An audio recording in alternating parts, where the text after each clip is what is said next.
Se quer apoiar o nosso canal e contribuir para a produção regular de conteúdo envolvente, é simples. Basta acessar o link da lojinha na descrição sempre que precisar adquirir algum produto. Com esse ato simples, você estará nos proporcionando um apoio essencial. Por que surge a confusão? Não é esta criada em torno do eu? Já discutiremos isso, Senhor. A coisa que está no fundo da violência, a raiz, a essência dela nos afeta, pelo fato de que existimos e influímos no resto da existência. Estou aqui. Ao respirar o ar, afeto o que existe dentro dele. De maneira que sustento que a essência da violência é o fato de produzir efeito em algo, o qual é inerente à existência. Quando o efeito é a discórdia, a desarmonia, chamamos a isso violência. Mas se harmonizarmos, encontramos que esse é então o outro lado da violência, que ainda segue afetando. Em um caso, o efeito é contra algo, que é violência. Em outro caso, o efeito é a favor de algo. Posso perguntar algo, senhor? Está interessado na violência? Está você envolto na violência? Está você preocupado por esta violência? Tanto pela sua como pela do mundo, até o ponto de sentir que não pode viver dessa maneira? Quando nos ricocheteamos contra a violência, criamos um problema porque a rebelião é violência. Compreendo, Senhor, mas como podemos prosseguir com esse tema? Não estou de acordo com a sociedade. A rebelião contra as ideias, dinheiro, eficiência, é minha forma de violência. Sim, compreendo. Portanto, essa rebelião contra a cultura presente, a educação e etc., é violência. Assim é como vejo a minha violência. Sim. E o que fará então com isso? Isso é o que estamos tratando de discutir. Isso é o que eu quero saber. Eu também desejo saber a respeito disso, assim vamos nos rodear ao tema. Se tiver um problema com uma pessoa, posso compreendê-lo muito mais claramente. Se odeio a alguém, sei, reajo contra isso. Mas isso não é possível com a sociedade. Consideremos isso, por favor. Me rebelo contra a atual estrutura moral da sociedade.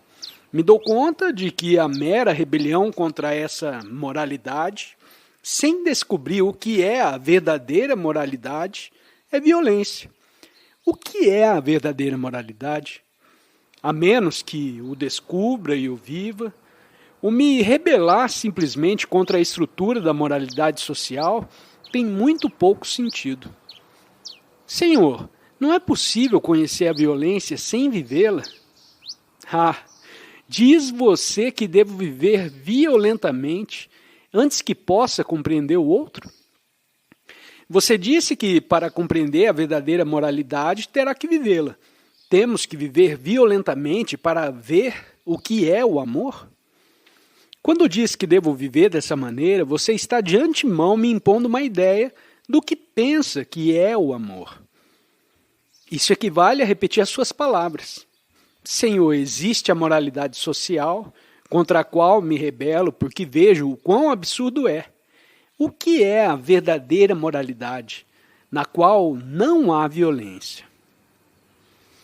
Não está a verdadeira moralidade controlando a violência? Sem dúvida que há violência em todos. Certa gente, os chamamos seres superiores, controlam-na. Está sempre na natureza. Trata-se de uma tormenta elétrica ou de um animal selvagem que mata o outro, ou de uma árvore que morre. A violência está em toda parte. Pode haver uma forma mais elevada de violência, mais sutil, mais tênue, e também existem as formas mais brutais. A vida inteira é violência, no pequeno e no grande. Se queremos averiguar se for possível sair de toda essa estrutura da violência, é necessário investigar. Isso é o que estamos tentando fazer. Senhor, o que você quer dizer com investigar? Investigar quero dizer, primeiro examinar, explorar o que é. Para explorar, devo estar livre de toda conclusão, de todo prejuízo. Então, com essa liberdade, observo o problema da violência. Isso é investigar. Descubro que minha reação contra a guerra é que não quero brigar, mas encontro que o que faço é tratar de me manter afastado, viver em outro país ou me afastar de pessoas que não me agradam. Me limito a me afastar da sociedade norte-americana. Ela diz, não sou uma manifestante, nem sou das que protestam, mas não vivo no país onde há tudo isso. Me mantenho afastada das pessoas que eu não gosto. Tudo isso é uma forma de violência. Por favor, emprestemos um pouco de atenção a isso. Dediquemos nossas mentes a compreender essa questão. O que tem que fazer um homem que vê o padrão geral de comportamento político, religioso e econômico, no qual a violência está envolta em maior ou menor grau, quando se sente pego na armadilha que ele mesmo criou? Senhor, me permita sugerir que não existe a violência, mas sim o pensamento a cria. Ok, mato alguém e penso nisso e, portanto, isso é violência. Não, Senhor. Estamos acaso jogando com palavras? Não poderíamos penetrar nisso um pouco mais?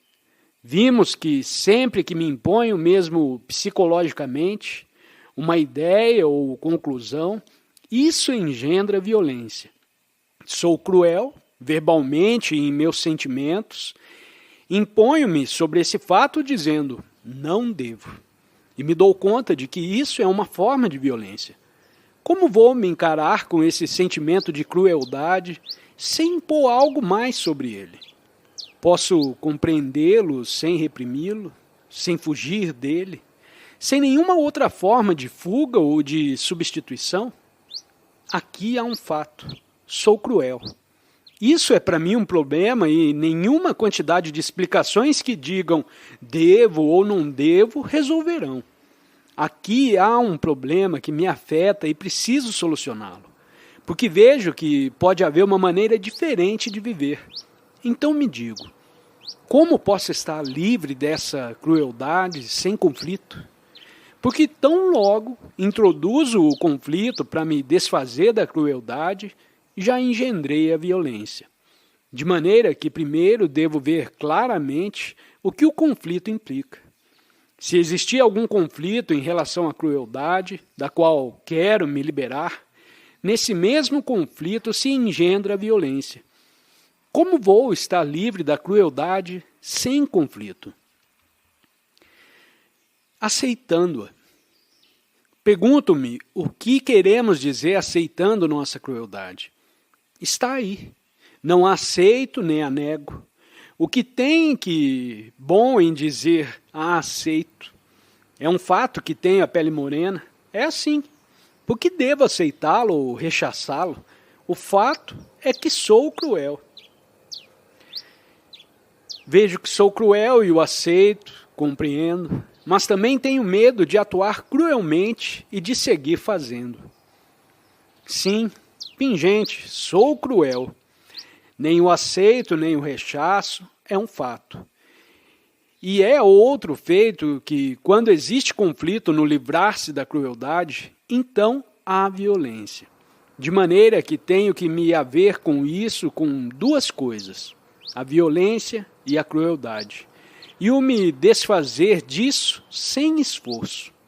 O que tenho que fazer? Toda a minha vida é esforço e luta. Senhor, se olharmos e encontramos que o instrumento não está limpo, o que devemos fazer então? Tenha a amabilidade de escutar isso cuidadosamente.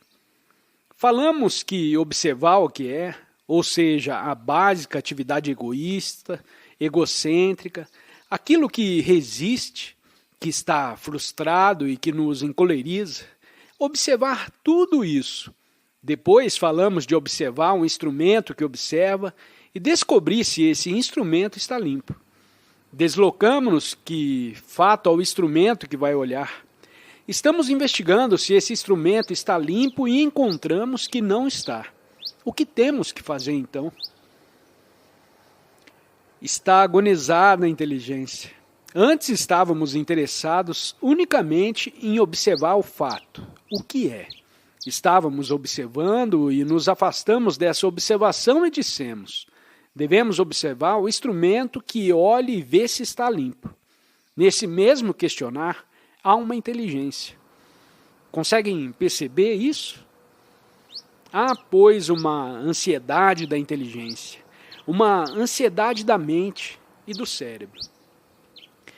Não implica isso que existe um nível de consciência onde não há divisão nem condicionamento? Não sei o que implica. Simplesmente me estou movendo pouco a pouco. Não se trata de um movimento fragmentário. Não está fracionado. Quando olhava anteriormente, não tinha inteligência. Dizia: devo mudar, não devo mudar, isso não deve ser, isso é bom, isso é mal, isso deveria ser e todas essas coisas. Com essas conclusões, observava e nada acontecia. Me dou conta agora de que o instrumento deve estar extraordinariamente limpo para olhar, de modo que há um único movimento constante da inteligência, e não um estado fragmentário. Desejo continuar com isso. É energia essa mesma inteligência? Se depender de algo, fracassará. No momento agora, não se preocupe. Deixe a um lado a questão da energia. Você o conseguiu já, enquanto que para nós parece refinamento sobre refinamento, mas o impulso é o mesmo. Sim, é isso que ocorre. Refinamento? Ou é que a mente, o cérebro, todo o ser tornou-se muito embotado devido a vários fatores, tais como pressões, atividades e etc.? E dizemos que é necessário despertar completamente todo o ser. Espere, a isso vou me referir e você vai ver. A inteligência não evolui. A inteligência não é resultado do tempo. A inteligência é esta qualidade de atenção sensível e alerta ante ao que é. Minha mente está embotada e digo: devo me observar. E esta mente embotada trata de observar-se a si mesmo. Mas é óbvio que não vê nada. Ou resiste, ou rechaça, ou se submete. É uma mente muito respeitável. Uma pequena mente burguesa que está olhando. Você começou falando de sistemas ideológicos, de moralidade, e agora vai mais longe e sugere que devemos nos observar a nós mesmos, que todos os outros sistemas são inúteis. Não é isso também uma ideologia? Não, senhor. Digo pelo contrário, que se olhe com qualquer ideologia, incluindo a minha. Então está você perdido. Não olhe em forma alguma. Temos tantas ideologias respeitáveis e não respeitáveis e todo o resto. É com essas ideologias no cérebro, no coração, que olhamos. Essas ideologias embotaram o cérebro, a mente e todo o nosso ser. Então a mente embotada olha. E é óbvio que não importa o que essa mente olhe, tanto se meditar ou se for a lua, seguirá sendo uma mente embotada. De maneira que, enquanto essa mente embotada observa, alguém vem e diz: olha, amigo, você está embotado e tudo que olha estará como você, porque se sua mente está embotada, é inevitável que o que veja também o esteja.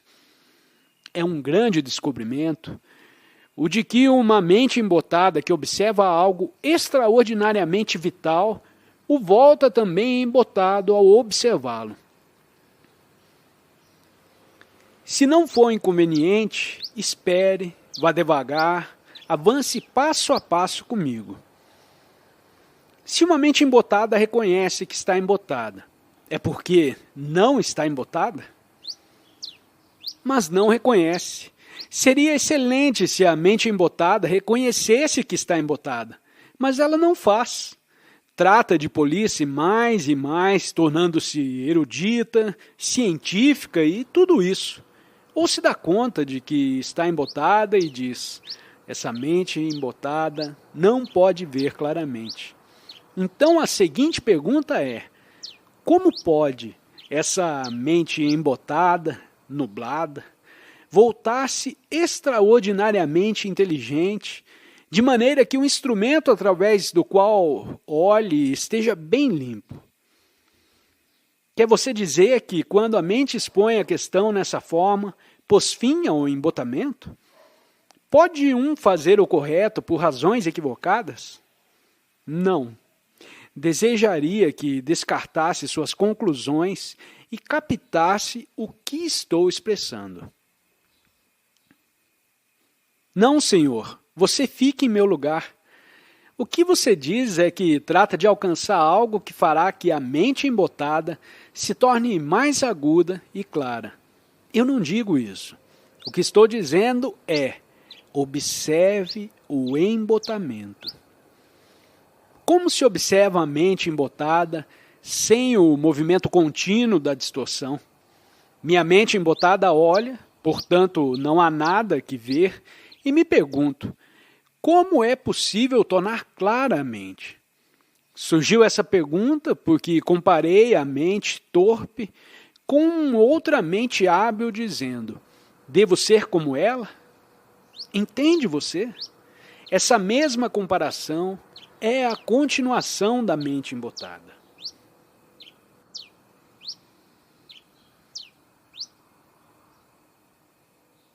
Não acredito que essa revolução tenha ocorrido. Hoje me arrumei isso para observar a mente na forma que você assinala. A mente se agoniza, mas amanhã terei esquecido como olhar. Não pode esquecer, senhor. Esquece você uma serpente? Esquece você um precipício? Esquece o frasco rotulado veneno? Não pode esquecer. O cavalheiro perguntou: como posso limpar o instrumento que observa? Dissemos que limpar o instrumento implica dar-se conta de como ele está embotado, nublado e escurecido. Havemos descrito aquilo que o nubla e também havemos dito que a descrição não é a verdadeira coisa descrita. Portanto, não deve você deixar-se apanhar pelas palavras. Mantenha-se com a coisa descrita, que é um instrumento que se embota.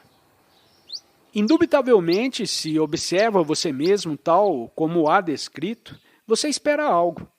Não estou esperando uma transformação, a iluminação ou uma mutação.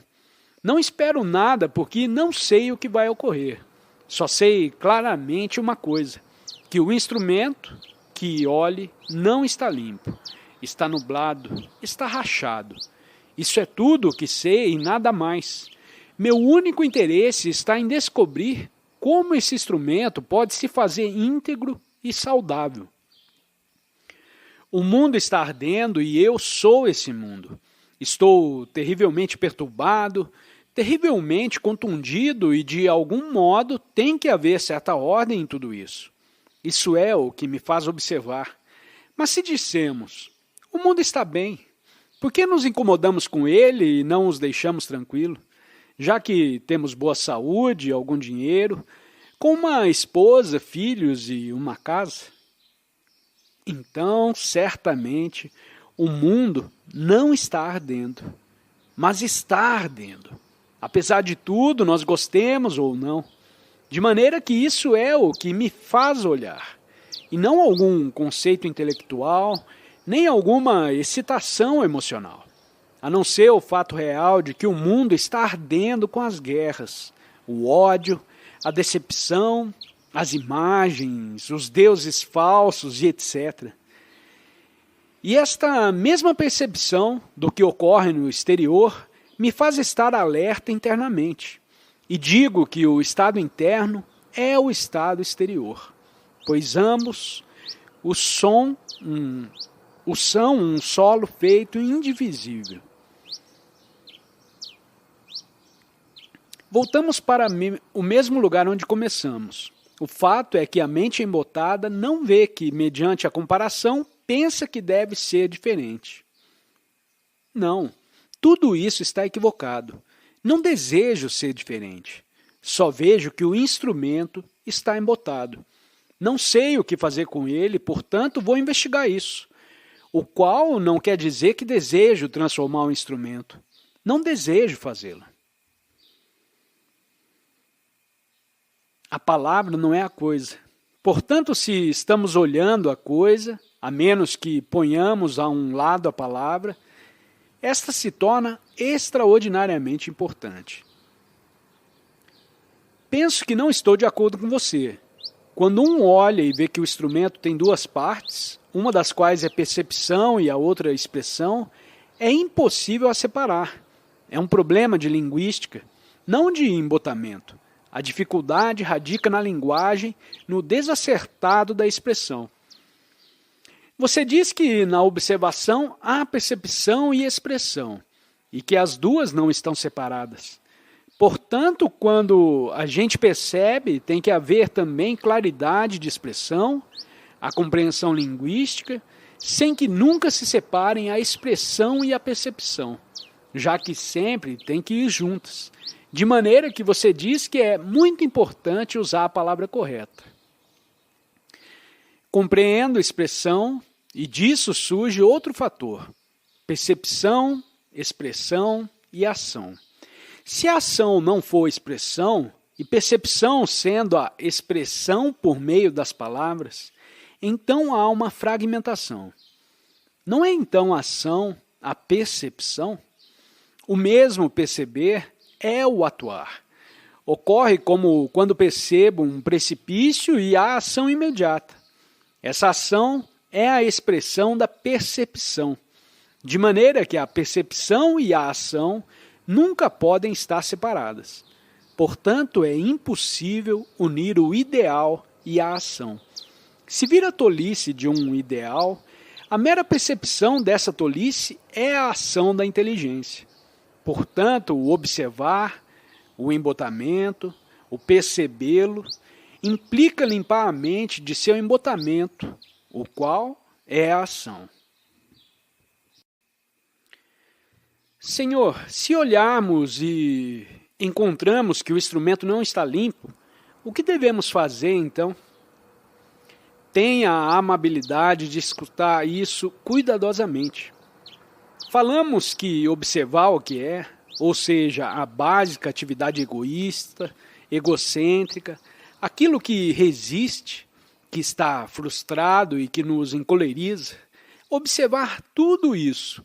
Depois falamos de observar um instrumento que observa e descobrir se esse instrumento está limpo. Deslocamos-nos que fato ao instrumento que vai olhar.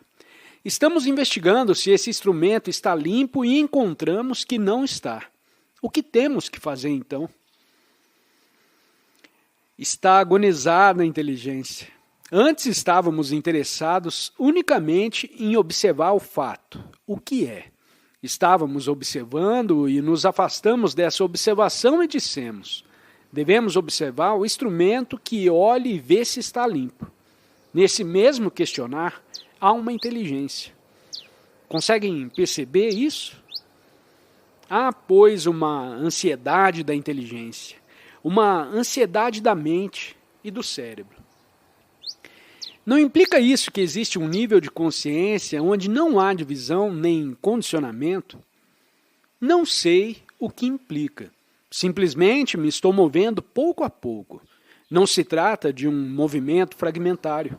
Não está fracionado. Quando olhava anteriormente, não tinha inteligência. Dizia: devo mudar, não devo mudar, isso não deve ser, isso é bom, isso é mal, isso deveria ser e todas essas coisas. Com essas conclusões, observava e nada acontecia. Me dou conta agora de que o instrumento deve estar extraordinariamente limpo para olhar, de modo que há um único movimento constante da inteligência, e não um estado fragmentário. Desejo continuar com isso. É energia essa mesma inteligência? Se depender de algo, fracassará. No momento agora, não se preocupe. Deixe a um lado a questão da energia. Você o conseguiu já, enquanto que para nós parece refinamento sobre refinamento, mas o impulso é o mesmo. Sim, é isso que ocorre. Refinamento? Ou é que a mente, o cérebro, todo o ser tornou-se muito embotado devido a vários fatores, tais como pressões, atividades e etc. E dizemos que é necessário despertar completamente todo o ser. Espere, a isso vou me referir e você vai ver. A inteligência não evolui. A inteligência não é resultado do tempo. A inteligência é esta qualidade de atenção sensível e alerta ante ao que é. Minha mente está embotada e digo, devo me observar. E esta mente embotada trata de observar-se a si mesmo, mas é óbvio que não vê nada.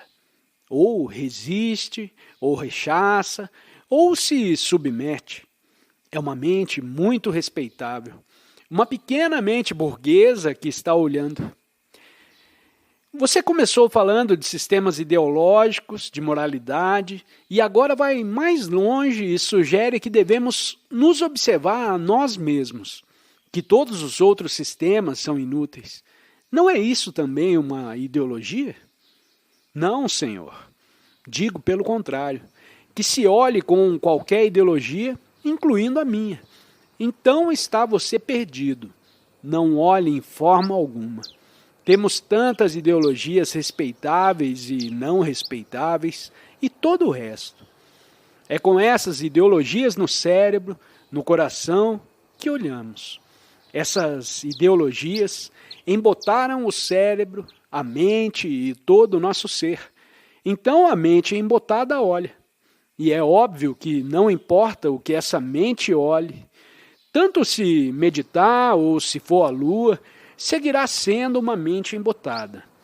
De maneira que, enquanto essa mente embotada observa, alguém vem e diz, olha amigo, você está embotado e tudo o que olha estará como você, porque se sua mente está embotada, é inevitável que o que veja também o esteja.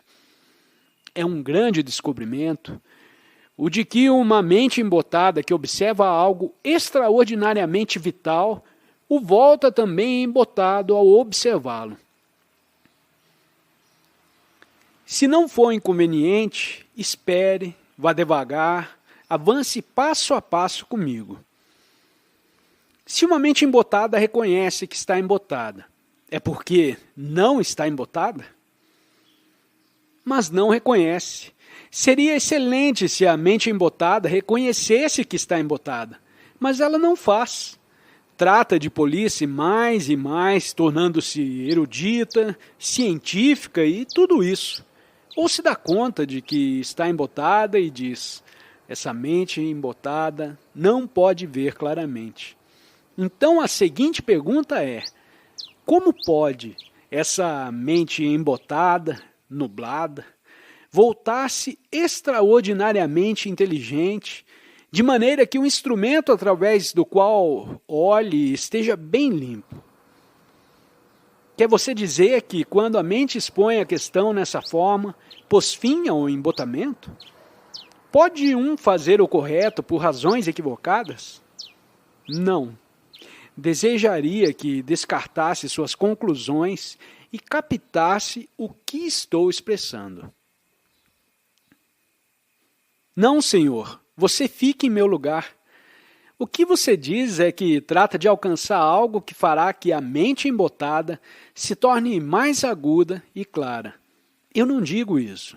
O que estou dizendo é, observe o embotamento. Como se observa a mente embotada sem o movimento contínuo da distorção? Minha mente embotada olha, portanto não há nada que ver, e me pergunto, como é possível tornar clara a mente? Surgiu essa pergunta porque comparei a mente torpe com outra mente hábil dizendo, devo ser como ela? Entende você? Essa mesma comparação é a continuação da mente embotada. Pode a mente embotada comparar-se a si mesma com outra inteligente? Não se compara sempre com alguma mente brilhante? Isso é o que chamamos evolução, não é assim? A mente embotada não compara, mas sim pergunta: por que devo comparar? Ou podemos pôr de maneira diferente: acreditam que se podemos ser um pouco mais inteligentes, conseguiremos algo mais. Sim, é a mesma coisa. De modo que tenho descoberto algo. A mente embotada diz: estou embotada por causa da comparação. Sou torpe porque esse homem é preparado. Não se dá conta de que é torpe em si mesma. Existem dois estados diferentes. Se me der conta de que sou torpe porque você é brilhante, isso é uma coisa. Se me der conta de que sou torpe sem comparação, é uma coisa muito diferente. Qual é seu caso? Compara-se você com o outro e, portanto, diz: sou torpe. Ou se dá conta de que é torpe sem comparação? Pode ser isso? Fique com isso um momento, por favor. Por favor, lhe conceda 2 minutos a essa questão. Dou-me conta de que tenho fome porque você me diz isso ou é porque sinto fome? Se me disser que tenho fome, pode que tenha um pouco, mas isso não é fome em realidade. Mas se tiver fome, tenho fome. De maneira que tenho que ver, claro, se meu embotamento for resultado da comparação. Então, posso prosseguir daí.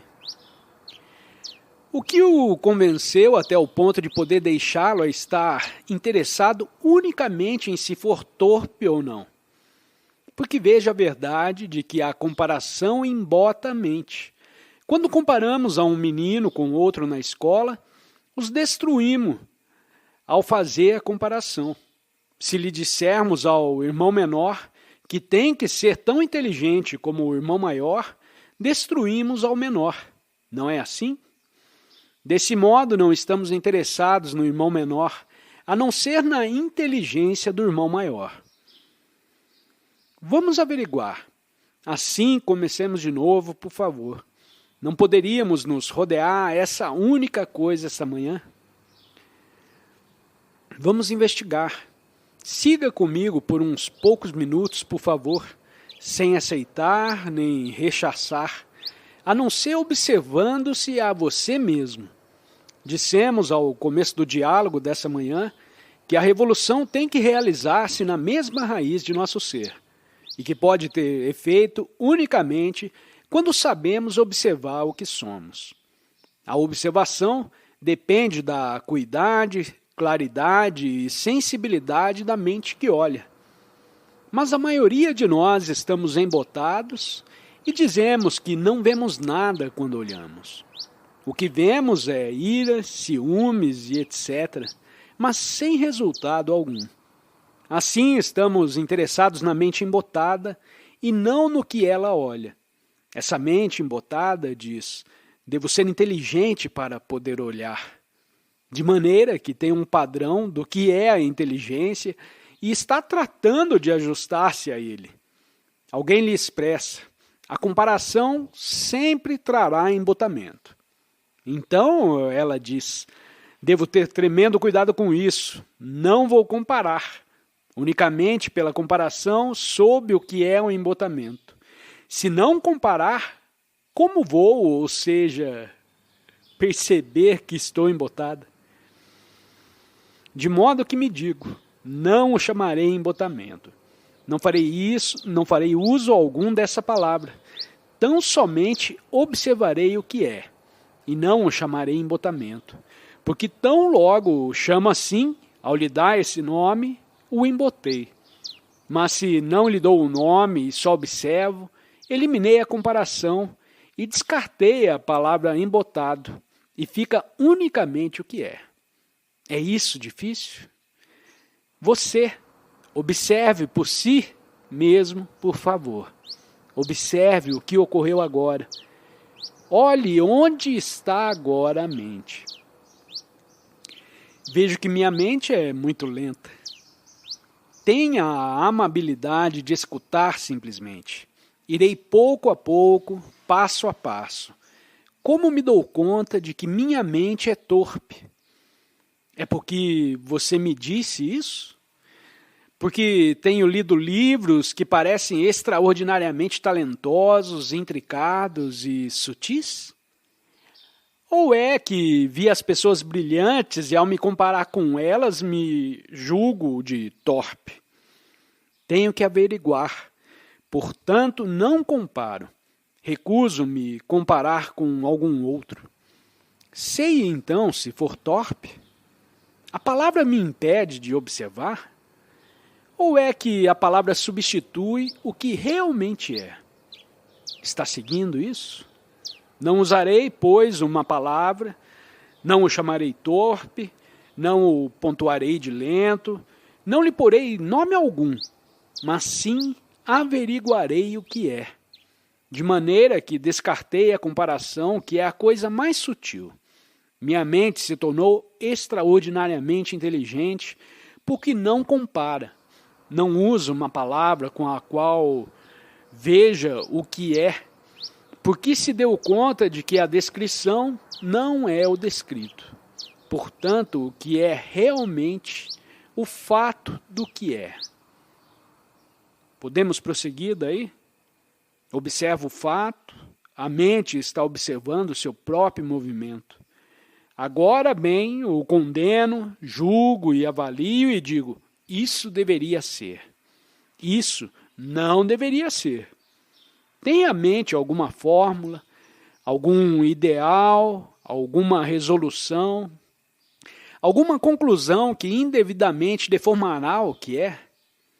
Tenho que investigar isso. Se tiver alguma conclusão, não posso olhar. Se for um moralista, se for uma pessoa respeitável, ou um cristão, um vedantista, ou um iluminado, ou isso ou aquilo, tudo isso me impede de olhar. Portanto, tenho que estar livre de tudo isso. Estou observando se tiver alguma aluna de conclusão. Estou observando e se tiver alguma aula de conclusão. Portanto, a mente se tornou extraordinariamente clara e diz, há temor? Observo e digo, há temor. Há um desejo de segurança, existe a urgência de prazer e etc. Vejo que não é possível olhar se existe alguma conclusão. Se tiver lugar algum movimento de prazer, de maneira que observo e encontro que sou muito apegado à tradição, e me dou conta de que uma mente em tais condições não pode olhar. Tenho um interesse intenso por olhar, e esse profundo interesse me revela o perigo de qualquer conclusão. Portanto, a percepção mesma do perigo é a eliminação desse perigo. Então, minha mente não está confusa, não tem conclusão alguma, não pensa em términos de palavras, de descrições e não compara. Uma mente assim pode observar e o que observa é ela mesma. Ocorreu, pois, uma revolução.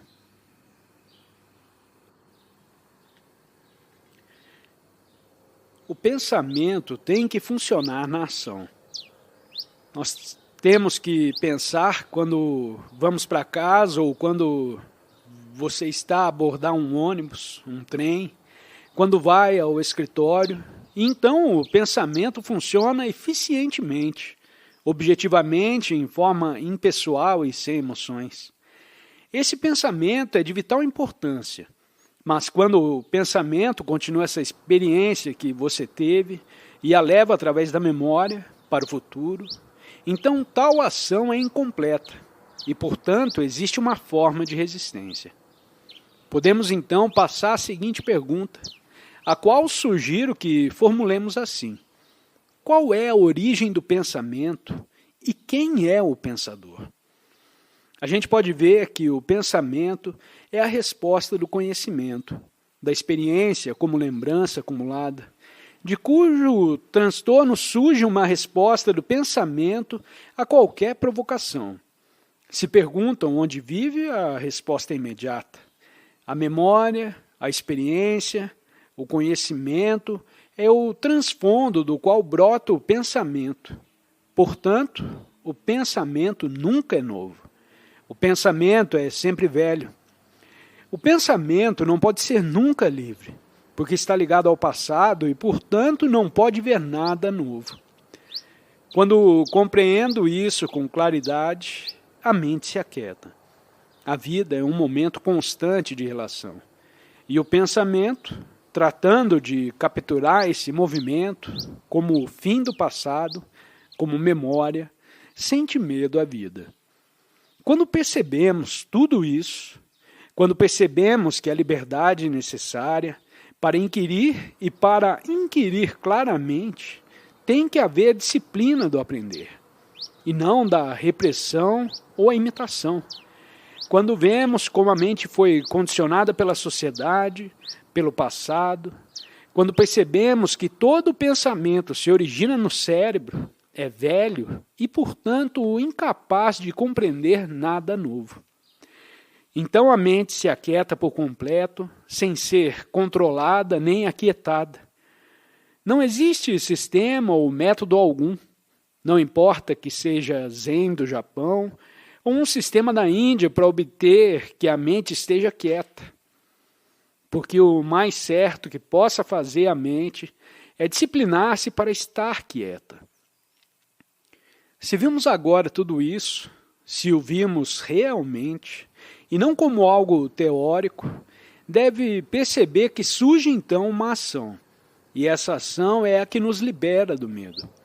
Assim, em cada ocasião em que o medo surge, a imediata percepção e terminação desse medo. O que é o amor? Para a maioria de nós é prazer, e portanto, medo. Isso é o que chamamos amor. Então, o que é o amor quando compreendemos o prazer e o medo? Quem vai responder essa pergunta? Que fala o sacerdote, o livro?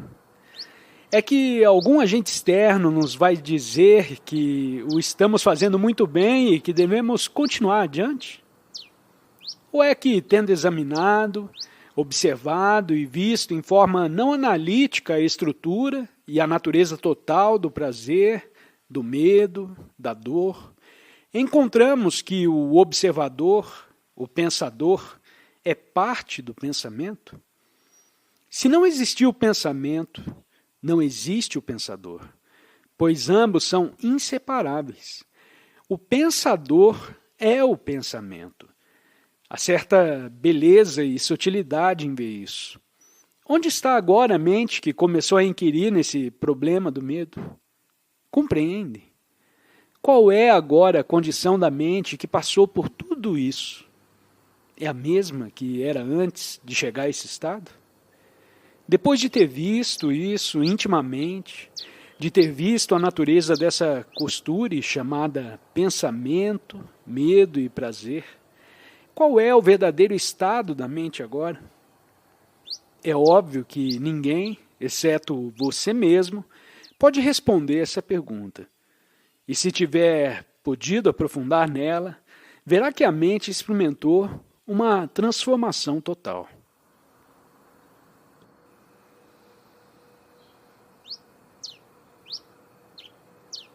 Não acredito que essa revolução tenha ocorrido. Hoje me arrumei isso para observar a mente na forma que você assinala. A mente se agoniza, mas amanhã terei esquecido como olhar. Não pode esquecer, senhor. Esquece você uma serpente? Esquece você um precipício? Esquece o frasco rotulado veneno? Não pode esquecer. O cavalheiro perguntou: como posso limpar o instrumento que observa? Dissemos que limpar o instrumento implica dar-se conta de como ele está embotado, nublado e escurecido. Havemos descrito aquilo que o nubla e também havemos dito que a descrição não é a verdadeira coisa descrita. Portanto, não deve você deixar-se apanhar pelas palavras. Mantenha-se com a coisa descrita, que é um instrumento que se embota. Indubitavelmente, se observa você mesmo tal como há descrito, você espera algo. Não estou esperando uma transformação, a iluminação ou uma mutação. Não espero nada porque não sei o que vai ocorrer. Só sei claramente uma coisa, que o instrumento que olhe não está limpo, está nublado, está rachado. Isso é tudo o que sei e nada mais. Meu único interesse está em descobrir como esse instrumento pode se fazer íntegro e saudável. O mundo está ardendo e eu sou esse mundo. Estou terrivelmente perturbado, terrivelmente contundido e, de algum modo, tem que haver certa ordem em tudo isso. Isso é o que me faz observar. Mas se dissemos, o mundo está bem, por que nos incomodamos com ele e não os deixamos tranquilos? Já que temos boa saúde, algum dinheiro, com uma esposa, filhos e uma casa? Então, certamente, o mundo não está ardendo, mas está ardendo. Apesar de tudo, nós gostemos ou não. De maneira que isso é o que me faz olhar, e não algum conceito intelectual, nem alguma excitação emocional, a não ser o fato real de que o mundo está ardendo com as guerras, o ódio, a decepção, as imagens, os deuses falsos e etc. E esta mesma percepção do que ocorre no exterior me faz estar alerta internamente. E digo que o estado interno é o estado exterior, pois ambos são um solo feito indivisível. Voltamos para o mesmo lugar onde começamos. O fato é que a mente embotada não vê que, mediante a comparação, pensa que deve ser diferente. Não, tudo isso está equivocado. Não desejo ser diferente. Só vejo que o instrumento está embotado. Não sei o que fazer com ele, portanto vou investigar isso. O qual não quer dizer que desejo transformar o instrumento. Não desejo fazê-lo. A palavra não é a coisa. Portanto, se estamos olhando a coisa, a menos que ponhamos a um lado a palavra, esta se torna extraordinariamente importante. Penso que não estou de acordo com você. Quando um olha e vê que o instrumento tem duas partes, uma das quais é percepção e a outra expressão, é impossível a separar. É um problema de linguística, não de embotamento. A dificuldade radica na linguagem, no desacertado da expressão. Você diz que na observação há percepção e expressão, e que as duas não estão separadas. Portanto, quando a gente percebe, tem que haver também claridade de expressão, a compreensão linguística, sem que nunca se separem a expressão e a percepção, já que sempre tem que ir juntas. De maneira que você diz que é muito importante usar a palavra correta. Compreendo a expressão e disso surge outro fator: percepção, expressão e ação. Se a ação não for expressão, e percepção sendo a expressão por meio das palavras, então há uma fragmentação. Não é então a ação a percepção? O mesmo perceber é o atuar. Ocorre como quando percebo um precipício e há ação imediata. Essa ação é a expressão da percepção, de maneira que a percepção e a ação nunca podem estar separadas. Portanto, é impossível unir o ideal e a ação. Se vir a tolice de um ideal, a mera percepção dessa tolice é a ação da inteligência. Portanto, o observar, o embotamento, o percebê-lo, implica limpar a mente de seu embotamento, o qual é a ação.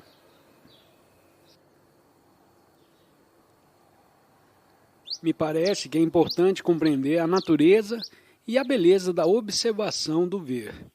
Enquanto a mente esteja distorcida em alguma forma, por impulsos e sentimentos neuróticos, por medo, sofrimento, falta de saúde, ambição, esnobismo e a perseguição do poder, não será possível que escute, observe e veja.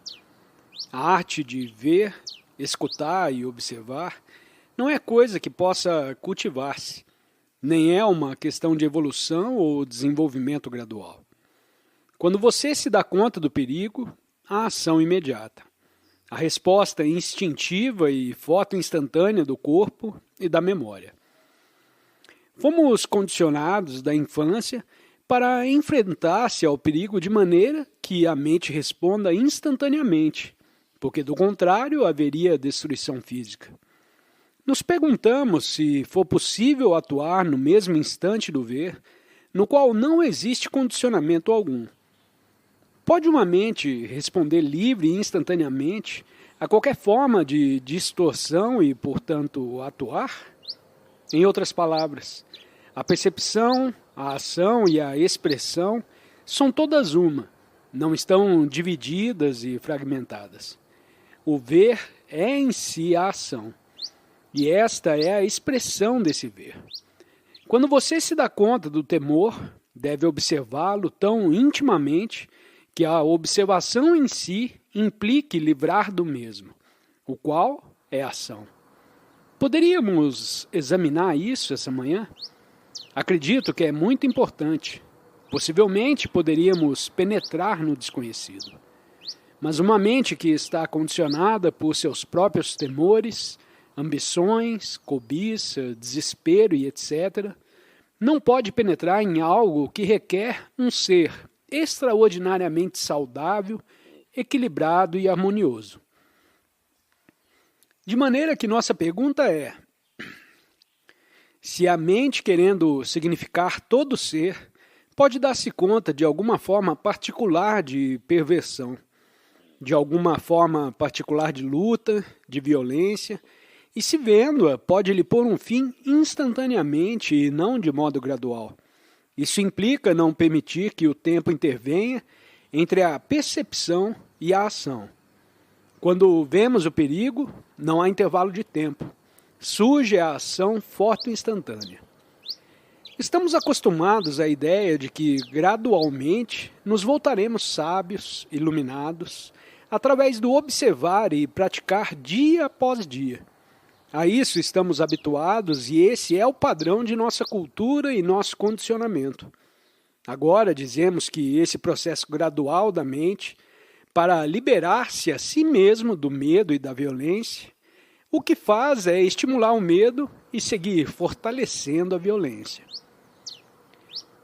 É possível pôr fim à violência, não só externamente, mas também bem fundo, nas próprias raízes de nosso ser?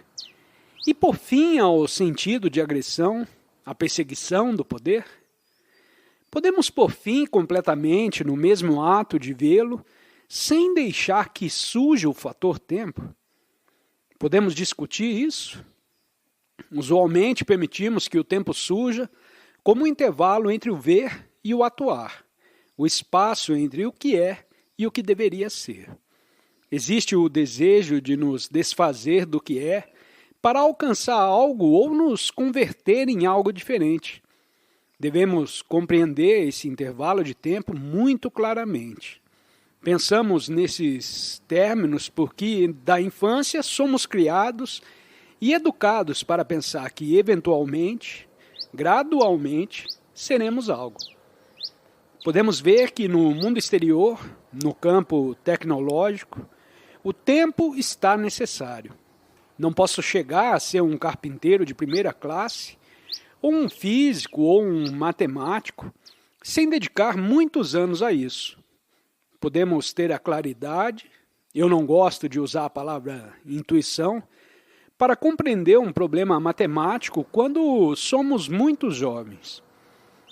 E se dá conta de que, a fim de cultivar a memória requerida, para aprender uma nova técnica ou um novo idioma, o tempo é absolutamente necessário. Não é possível que fale alemão amanhã. Necessito muitos meses. Não sei nada sobre eletrônica e possivelmente necessite vários anos para aprender. Portanto, não vamos confundir o elemento tempo que é necessário para aprender uma técnica com o perigo de permitir que o tempo interfira com a percepção e a ação. Poderíamos falar a respeito dos meninos e de seu crescimento? Um menino tem que crescer, tem que aprender tantas coisas. Quando dizemos você tem que crescer, essa resulta uma palavra, mas bem humilhante. Senhor, dentro de nós tem um lugar, uma mudança psicológica parcial. Certamente, estivemos zangados ou estamos zangados e dizemos, não devo estar zangado. E trabalhamos sobre isso gradualmente e produz um estado parcial, no qual alguém está um pouco menos zangado, menos irritável e mais controlado. Não quero dizer isso. Então o que é que você quer dizer, senhora? Refiro a algo que alguém tem e que abandonou. Pode que volte a haver confusão, mas não é o mesmo? Sim, mas não se trata sempre da mesma confusão, que só foi modificada um pouco? Há uma continuidade modificada. Podemos deixar de depender de alguém, passando pela dor da dependência e a pena da solidão, enquanto diz, não serei dependente. E possivelmente seja capaz de renunciar a essa dependência. Então dizemos que ocorreu certa mudança. A seguinte dependência não será exatamente igual à anterior, e volta a repetir o mesmo e abandoná-lo outra vez e etc. Agora perguntamos se for possível ver a natureza total da dependência e ficar instantaneamente livre dela, não gradualmente, da mesma forma em que alguém atua imediatamente frente ao perigo. Essa é uma questão seriamente importante em que devemos penetrar, não só de maneira verbal, mas também profundamente, internamente. Observe o que isso implica. Toda a Ásia acredita na reencarnação. Isso é, voltamos a nascer na próxima vida, dependendo de como tenha vivido nesta. Se tiver vivido em forma brutal, agressiva, destrutiva, pagará por isso na próxima vida. Não se converterá necessariamente em um animal, mas voltará a viver uma vida mais dolorosa, mais destrutiva, porque anteriormente não viveu uma vida exemplar. Aqueles que acreditam nessa ideia da reencarnação acreditam unicamente na palavra, e não no significado profundo dessa palavra. O que alguém faz agora tem enorme importância amanhã, porque amanhã, que é a próxima vida, vamos pagar por isso. De maneira que a ideia de ir gradualmente adquirindo formas distintas é em essência a mesma no Oriente que no Ocidente. Existe sempre o elemento tempo, o que é e o que deveria ser. Alcançar o que deveria requer tempo, e o tempo é esforço, concentração e atenção. Como a gente não obteve a atenção ou a concentração, há um esforço constante por praticar a atenção, o qual requer tempo. Tem que haver uma maneira totalmente distinta de confrontar este problema. Temos que compreender a percepção, incluindo tanto o ver como a ação, pois não estão separadas, não estão divididas. Temos que inquirir igualmente no problema da ação, do fazer. O que é ação? O fazer. Como pode atuar um homem cego que carece de percepção? Você já tratou de ficar com uma atadura nos olhos por uma semana? Nós o temos feito como entretenimento.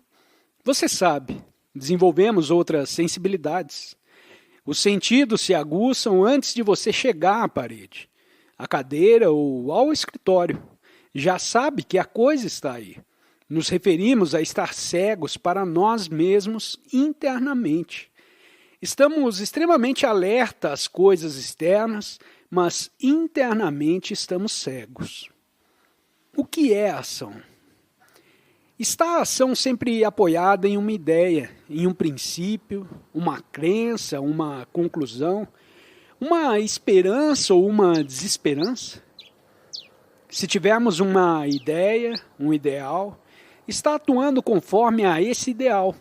Existe um intervalo entre o ideal e o ato. Esse intervalo é tempo. Serei esse ideal. Ao me identificar com esse ideal, ele atuará eventualmente e não haverá separação entre a ação e o ideal. O que ocorre quando existe este ideal e a ação que tenta aproximar-se do ideal? O que ocorre nesse intervalo? Uma comparação incessante.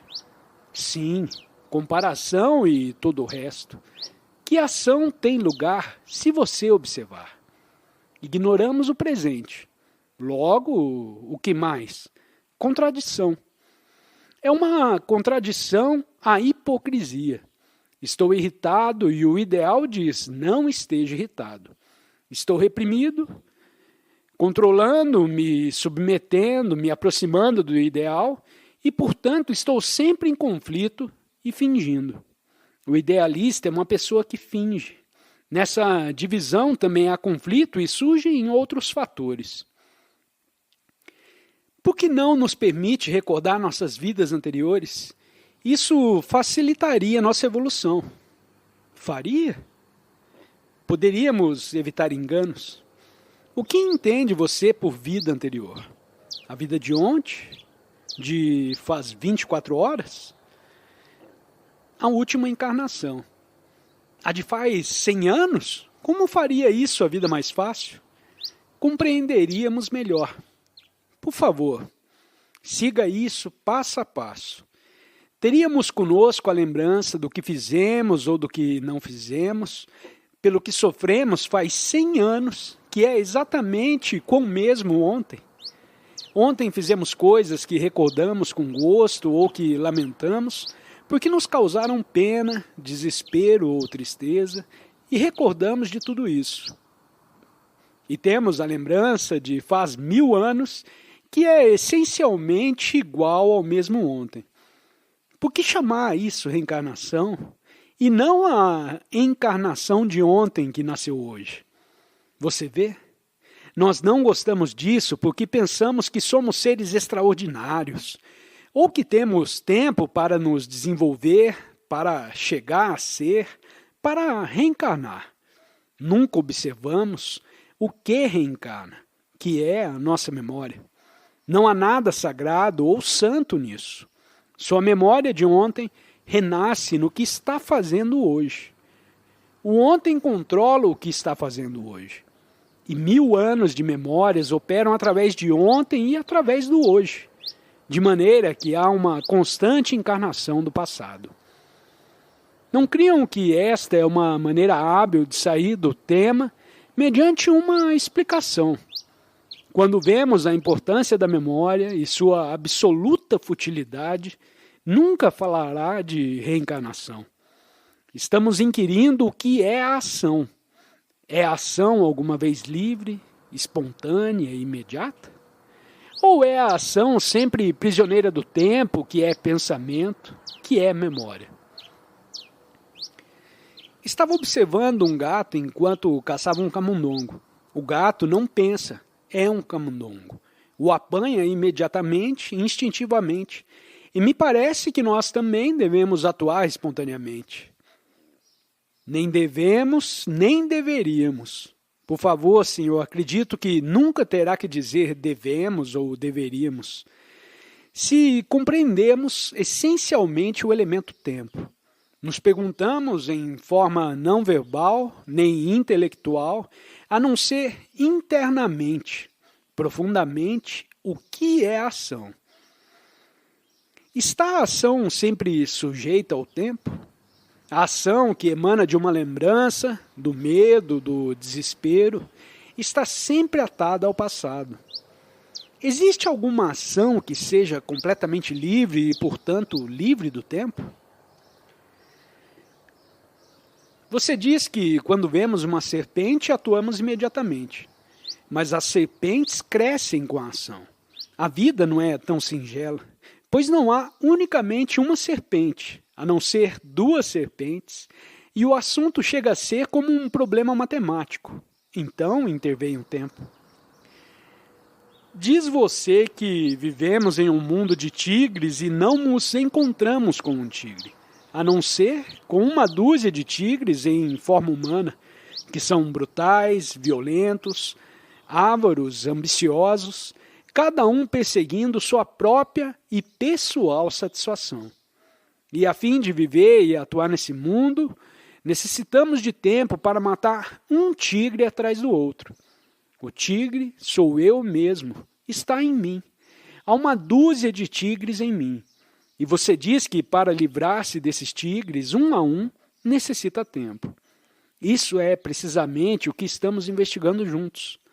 Aceitamos que se requer tempo para matar gradualmente, uma atrás de outra, essas serpentes que estão dentro de mim. O eu é o você. Você com seus tigres, você com suas serpentes, tudo isso é também o eu. E nos perguntamos, por que matar esses animais que há em mim, um após o outro? Há 1 milhar de eus dentro de mim, 1000 serpentes, e quando as tiver matado todas, já estarei morto. Faça o favor de escutar isso. Não responda. Investigue. Alguma maneira de desfazer-se de todas as serpentes de uma vez, e não gradualmente? Eu posso ver o perigo de todos os animais, de todas as contradições que há em mim, e me liberar delas instantaneamente? Se não puder fazê-lo, então não há esperança para mim. Posso fingir toda a classe de coisas, mas se não puder eliminar instantaneamente tudo isso que há em mim, sou um escravo para sempre. Não importa que renasça em uma próxima vida ou em 10.000 vidas mais. Assim, pois, tenho que descobrir uma maneira de atuar, de olhar, que ponha fim no instante de percepção ao dragão, ao macaco particular que há em mim. Faça-o. Não, senhora, por favor. Esta é realmente uma questão extraordinária que não podemos despachar dizendo faça isso ou não faça aquilo. Isso requer uma indagação tremenda. Não me diga que você o obteve ou que alguém deve fazer isso ou aquilo, pois isso não me interessa. Quero descobrir. Se só pudesse vê-lo, por favor, não diga se. Se perceber algo, devo expressá-lo em palavras ou deixá-lo que permaneça dentro de mim? Por que traduz você em suas próprias palavras aquilo que foi expresso em uma linguagem muito simples? Por que não pode ver o que se está fazendo? Temos muitos animais dentro de nós, muitos perigos. Posso me liberar de todos eles mediante uma só percepção, vendo imediatamente? Talvez você o tenha feito, senhora, mas não estou questionando se o tem feito ou não. Isso seria atrevimento de minha parte. Mas estou perguntando, é isso possível? A ação consta de duas partes. A parte interna, a de decisão, ocorre imediatamente. A ação para o mundo externo requer tempo. Tem uma ponte entre esses dois aspectos da ação e requer tempo. É uma questão de linguagem e de comunicação. Compreendo, senhor. Há a ação externa que requer tempo e há a ação interna que é percepção e ação. Como pode você ter uma ponte entre esta ação interna, com sua percepção, decisão e ação imediata, e a outra ação que requer tempo? É clara a pergunta? Se me permite assinalar, não acredito que isso requeira uma ponte. Não há nada que loja uma ponte entre as duas ações ou que as conecte. Vou lhe demonstrar o que quero dizer. Me dou conta muito claramente de que o ir daqui até lá toma tempo, de que para aprender um idioma se necessita tempo, de que faz falta tempo para realizar algo fisicamente. Mas é necessário o tempo no interno? Se posso compreender a natureza do tempo, então me encararei corretamente com o elemento tempo no mundo exterior, e não o deixarei misturar-se com o estado interno, de maneira que não começo com o externo porque me dou conta de que o externo requer tempo. Mas me pergunto se na percepção, decisão e ação internas existe o tempo absolutamente. Portanto, pergunto, é necessário do todo a decisão? Ainda sendo a decisão uma parte fotoinstantânea de tempo, um segundo, um ponto, o eu dito significa que há um elemento de tempo. A decisão está apoiada na vontade e o desejo, e tudo isso implica tempo. Me pergunto, portanto, por que tem a decisão que entrar nisso de maneira alguma? Ou essa decisão é parte de meu condicionamento que diz, deve haver tempo.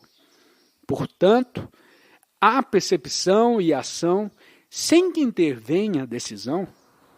Isso é, me dou conta do temor, um temor produzido pelo pensamento, por memórias do passado, por experiências que são a encarnação do temor de ontem no hoje. Compreendi toda a natureza, a estrutura e a essência do temor. E o vê-lo, sem que medeie a decisão, é a ação que libera do medo. É isso possível? Não diga que sim, que o tem feito, ou que alguma outra pessoa o tem feito. Esse não é o ponto. Pode esse medo terminar instantaneamente no momento de surgir? Existem os temores superficiais, que são os temores do mundo. O mundo está cheio de tigres e esses tigres, que são parte de mim, vão me destruir. Portanto, a guerra entre mim, uma parte do tigre, e os outros tigres. Existe também o medo interno de estar psicologicamente inseguro, psicologicamente indeciso e tudo engendrado pelo pensamento. O pensamento engendra o prazer, o pensamento engendra o temor. Vejo tudo isso. Vejo o perigo do medo como vejo o perigo de uma serpente, de um precipício, de uma profunda correnteza. Vejo o perigo completamente. E o mesmo feito de vê-lo é a terminação do medo, sem sequer um intervalo de fração de segundo para tomar uma decisão. Às vezes podemos reconhecer um temor e, apesar disso, ainda ter esse temor. Terá que investigar isso muito cuidadosamente. Acima de tudo, não desejo me desfazer do temor.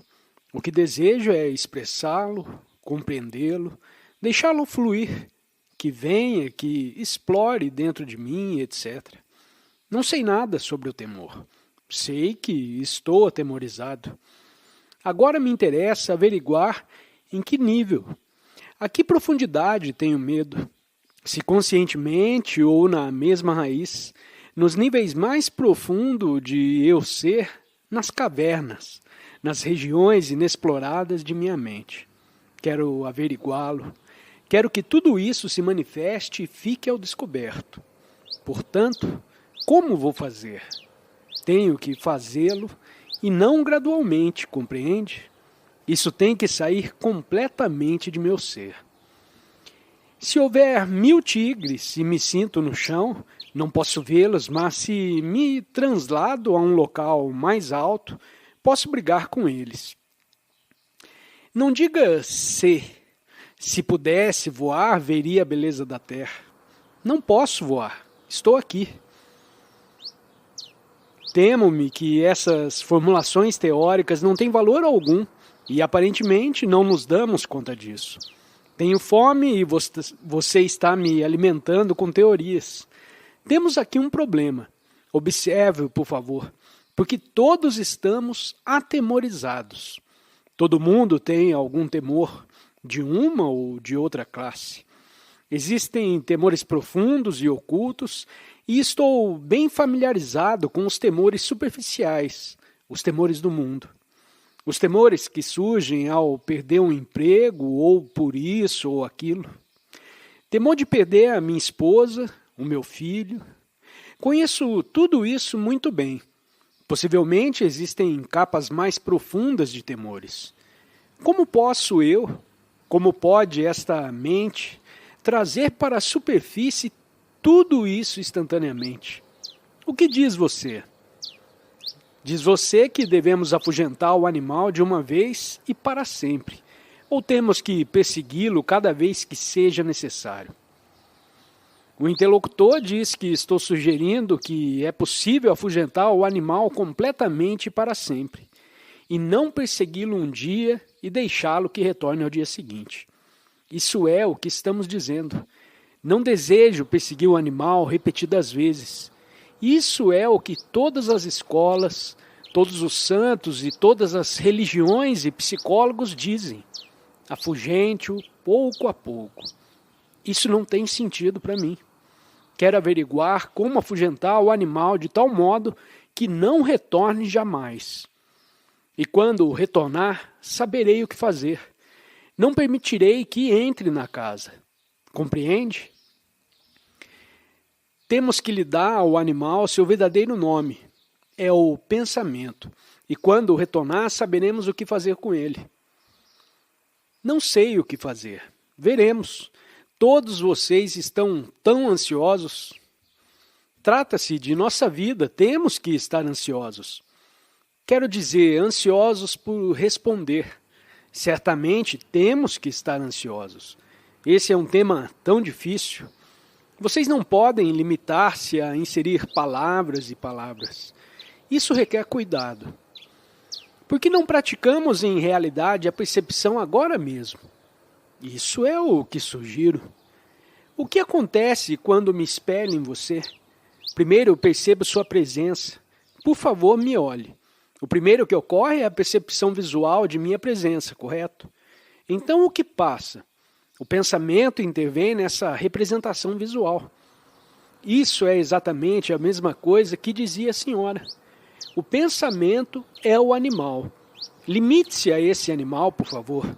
Não diga que o animal é o pensamento, ou o ego, o eu, o medo, a cobiça, a inveja, para logo dar outra descrição a ele.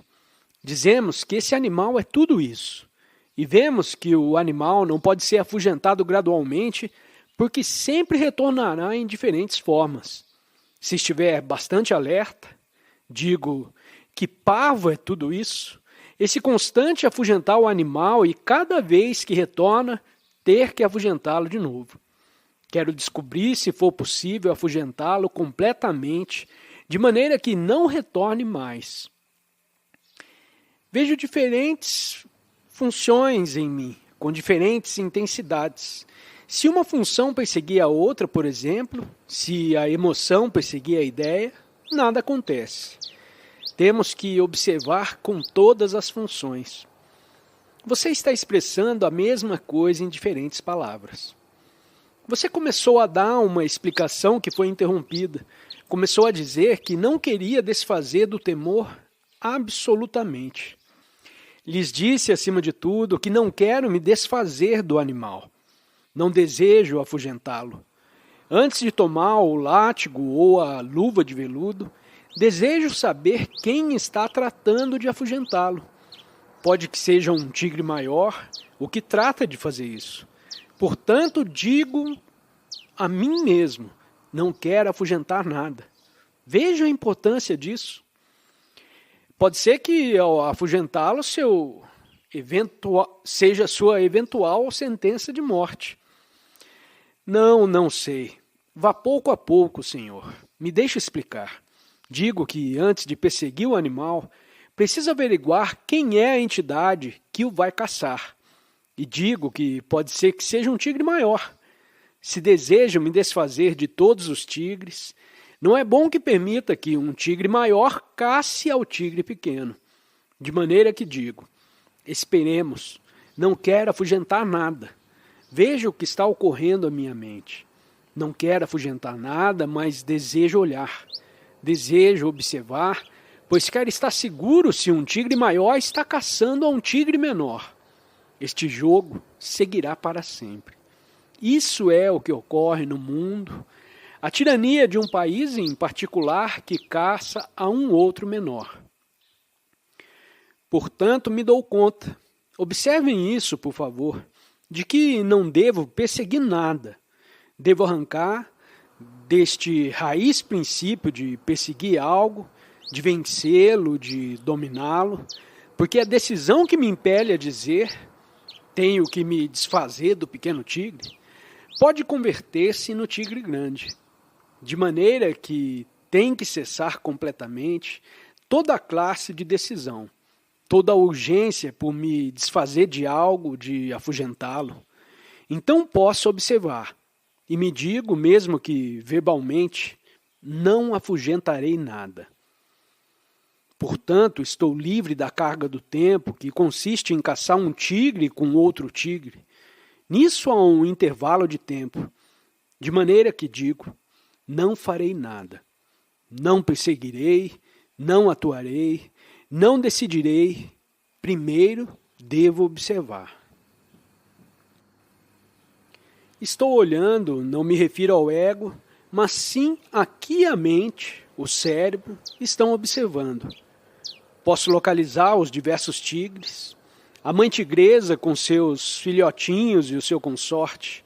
Posso observar tudo isso, mas tem que haver coisas mais profundas dentro de mim e quero as exteriorizar todas. Devo as manifestar mediante a ação, fazendo algo? Voltando-me mais e mais iracundo e então me acalmando, e uma semana depois voltar a me sentir iracundo e outra vez me acalmar. Ou é que há alguma maneira de observar a todos os tigres, ao pequeno, ao grande, ao recém-nascido, a todos eles? Posso observá-los, a todos tão completamente que compreenda a totalidade do assunto? Se não for capaz de fazer isso, então minha vida continuará em sua velha rotina, em sua forma burguesa, complicada, estúpida e ardilosa. Isso é tudo. De maneira que, se souberem como escutar, o sermão dessa manhã terminou. Recordam o conto do professor que falava com seus discípulos todas as manhãs? Um dia, quando subiu à tribuna, chegou um passarinho, pousou-se no suporte da janela e começou a cantar. O professor o deixou cantar. Depois de ter estado cantando por algum tempo, voou. Então o professor disse a seus discípulos: o sermão dessa manhã terminou. Você fala de uma intensa percepção, de um olhar intenso, de um ver intenso. Não poderia dizer que o grau de intensidade que alguém tenha é o que primordialmente faz tudo isso possível? Nós somos vitalmente intensos e tem essa intensidade profunda básica. É isso? A forma em que alguém chega a isso com paixão não motivada, não por isso, é o que parece ser um requisito primitivo. Requisito que já temos, sim? Sim ou não? Senhor, por que damos por sabidas tantas coisas? Não é possível fazer uma viagem e explorar sem saber nada? Uma viagem dentro de nós mesmos, sem saber o que é bom ou mal, o que é correto ou incorreto, o que deveria ser e o que tem que ser, a não ser simplesmente fazer a viagem sem carga alguma? Essa é uma das coisas mais difíceis. O viajar internamente sem sentimento algum de peso.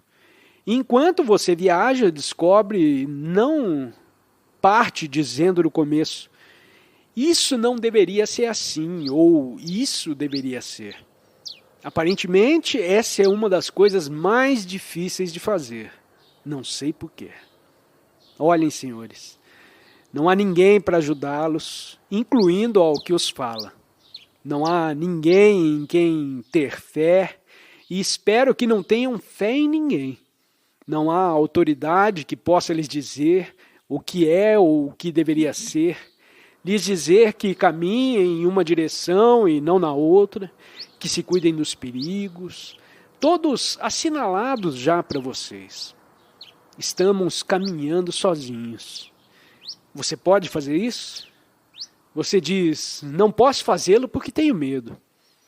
Tome então o medo e investigue-o até compreendê-lo totalmente. Esqueça da viagem, esqueça-se da autoridade, examine toda essa costura chamada medo. Medo porque não há ninguém em quem podemos apoiar-se, ninguém que lhe diga o que fazer. Medo porque poderia cometer um engano. Cometa um engano e, ao observá-lo, saltará instantaneamente fora dele. Descubra conforme caminha. Nisso há mais criatividade que no ato de pintar, de escrever um livro, de subir ao cenário e fazer de si mesmo um macaco. A maior, se posso usar a palavra excitação, o maior sentido de exaltação? Ah, Senhor, não sugira a palavra. Se levarmos a cabo nossa vida diária sem introduzir ao observador, então nada perturba o silêncio. Esse é todo o problema. Mas o observador está sempre jogando mutretas, está sempre projetando uma sombra e, desse modo, criando mais problemas. Nos perguntamos se você e eu podemos fazer uma viagem internamente, sem saber nada, e descobrindo, conforme caminhamos, nossos apetites sexuais, nossos desejos e intenções. Essa é uma aventura tremenda, maior que a de ir à Lua. Esse é o problema. Eles sabiam onde foram, conheciam a direção a seguir quando decidiram ir à Lua. Internamente, não existe direção alguma. O cavalheiro diz que ir à Lua é algo objetivo, que sabemos aonde ir. Aqui, ao fazer uma viagem internamente, não sabemos aonde vamos. Portanto, há insegurança e temor. Se você souber aonde vai, nunca penetrará no desconhecido. Portanto, nunca será a pessoa verdadeira que descobre o que é eterno. Pode haver percepção imediata, total, sem a ajuda de um professor? Disso é do que estamos falando. Não terminamos a outra pergunta. Isso é um problema porque sabemos aonde vamos. Queremos continuar obstinados ao prazer. Não desejamos realmente o desconhecido. Sim, queremos continuar agarrados às abas do prazer. Desejamos nos aferrar às coisas que conhecemos e, com tudo isso, desejamos realizar uma viagem. Escalou alguma vez uma montanha? Quanto mais carregado vai, mais difícil é. Até para subir a essas pequenas colinas, é bastante difícil fazê-lo se você levar uma carga. E para escalar uma montanha, terá que estar mais livre. Não sei realmente qual é a dificuldade. Queremos levar conosco tudo o que conhecemos. Os insultos, as resistências, a estupidez, os deleites, os regozijos, tudo o que experimentamos. Quando você diz, vou fazer uma viagem levando tudo isso, está fazendo uma viagem a alguma outra parte, não ao interior daquilo que leva consigo. Portanto, sua viagem é imaginária, é irreal. Mas faça uma viagem ao interior das coisas que leva, conhecido não ao interior do desconhecido, ao interior do que já conhece, seus prazeres, deleites, desesperanças, sofrimentos. Faça uma viagem ao interior disso, porque isso é tudo o que tem. Você diz, desejo fazer uma viagem ao interior do desconhecido, levando tudo isso e acrescentar a isso o desconhecido. Acrescentar outros deleites, outros prazeres. Ou pode que a viagem seja tão perigosa que você diga, não quero fazê-lo.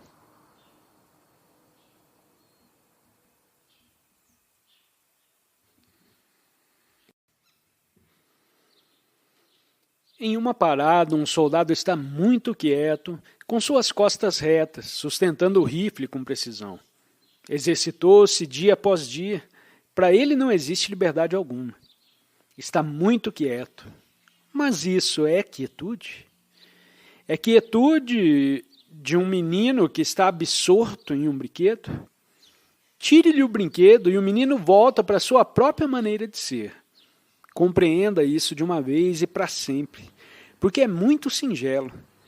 Pode a disciplina criar a quietude? Pode que produza embotamento, um estado de estancamento, mas produz essa quietude, que, sendo quietude, é ao mesmo tempo intensamente ativa. Senhor, o que quer você que nós façamos aqui nesse mundo? Muito simples, meu Senhor. Eu não quero nada. Isso é o primeiro. O segundo, viva.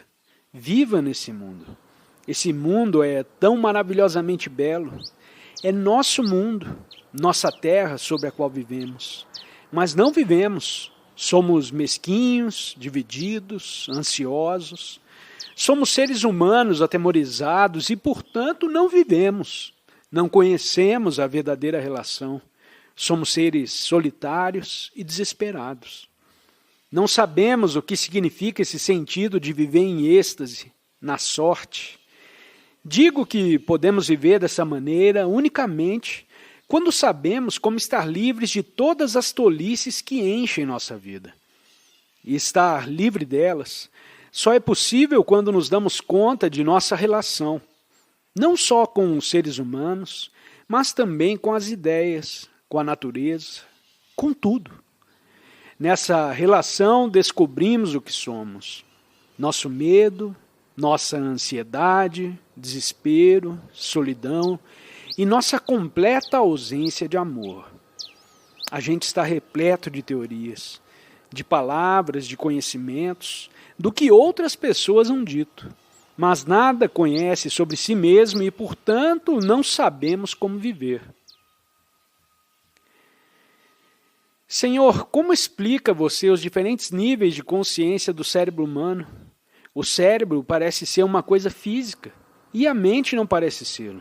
Além disso, a mente parece ter uma parte consciente e outra inconsciente. Como podemos ver com alguma claridade essas diferentes ideias? O que você quer saber é a diferença entre cérebro e a mente, não é assim, senhor? Não é o cérebro em si, que é o resultado do passado, consequência da evolução de muitos milhares de anos, com todas as suas lembranças, conhecimentos e experiência.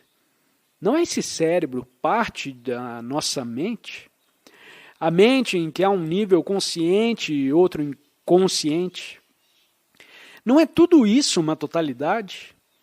O físico, assim como o não físico, o psicológico. Não somos nós que temos feito a divisão entre consciente e inconsciente, o cérebro e o não cérebro.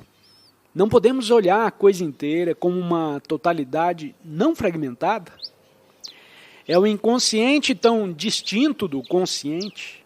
Ou é o inconsciente uma parte da totalidade que nós dividimos? Desde aí surge a pergunta: como pode a mente consciente dar-se conta da inconsciência? Pode o positivo, que é o funcional, o que trabalha todo dia, observar o inconsciente? Não sei se tivemos tempo para elucidar essa questão. Não estão vocês cansados? Por favor, senhores, não convertam isso em um entretenimento, como poderiam fazê-lo sentados em uma habitação agradável e cálida, ouvindo a voz de alguém.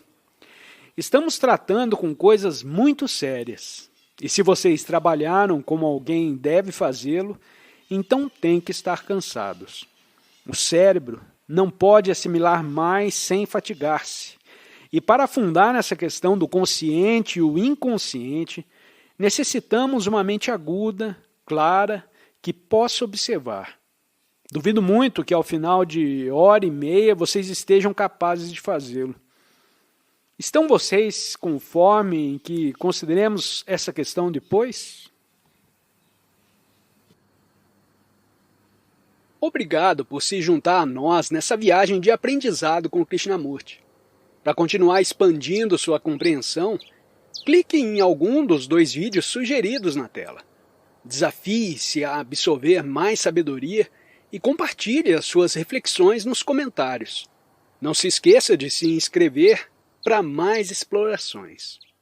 Até a próxima!